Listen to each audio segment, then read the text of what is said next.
Inedzidziso ine nhungamiro yekuti pagwarare upenyu.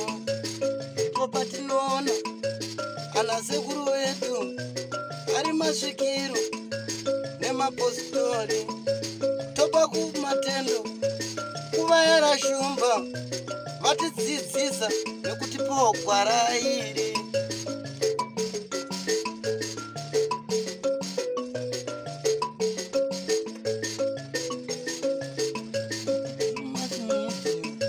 Ndiyo ine dzidziso, ndiyo inotipa isu gwara reupenyu.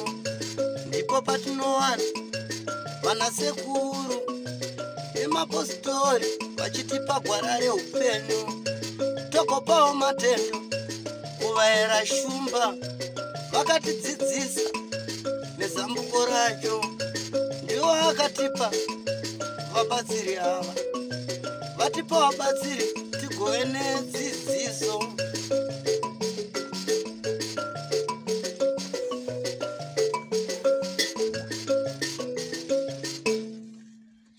Unganyime mpururu. Mushauna harangero. Mushauna harangero. Tokumbira kakune mina mdzimire mabereka ana amtina. Mpururu kana mkanyayo. Mandibaya. Tokumbira gwara reupenyu.